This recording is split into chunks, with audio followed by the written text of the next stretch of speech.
So part 21, the Voodoo doll spells decree, chapter 9. How is the decree done? So what is the process? So you're going to write with a pen and you're not going to type it. You're actually going to write it with your hand because your hand has frequency. Okay. And just start at the very top because you will fill, this is just printer paper and hopefully it's blank. It's better if it's blank because we want a blank white slate. Better that it's white paper and blank. And you're going to fill both sides and you're going to write right to the very bottom, very top and the very bottom. So no computer, no typing. I say it to the guys and they're like, it's been a long time since I've written by hand. Time to start writing those love letters. And then you're going to speak it out loud 3 times because your voice has resonance and power. And this young man, he said when he was going to read it, he wanted to stand up and read it.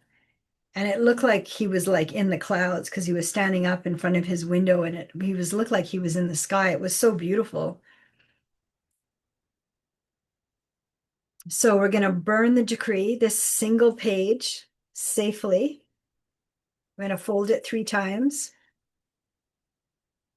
and have a lighter handy, a lighter and or a couple. I've had lighters stop working.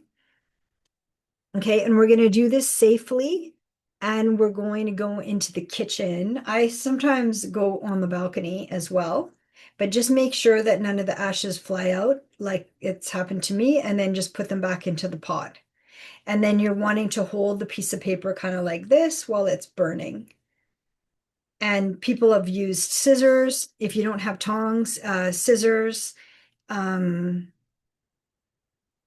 as well to hold the piece of paper, or a fork even works.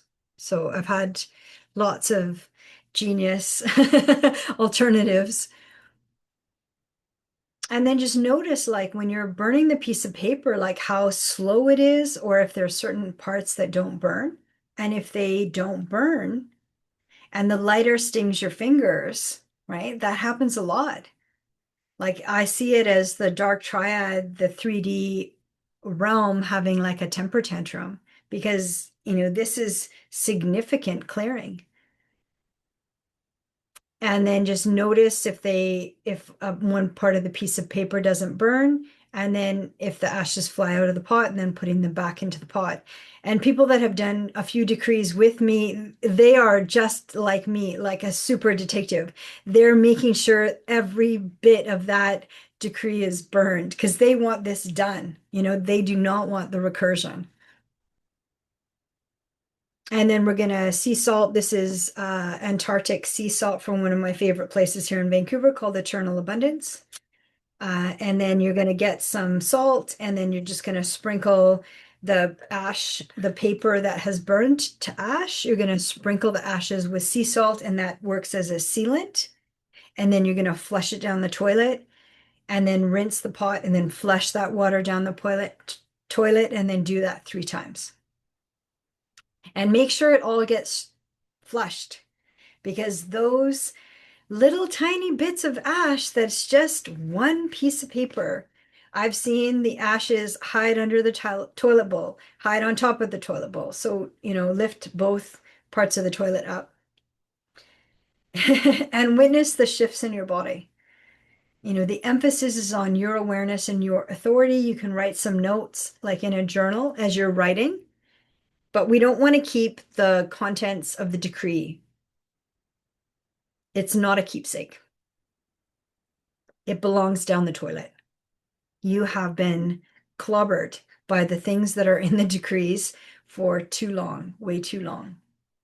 And so we want our freedom and we want the recursion to end. So the decrees are not a keepsake once you write them.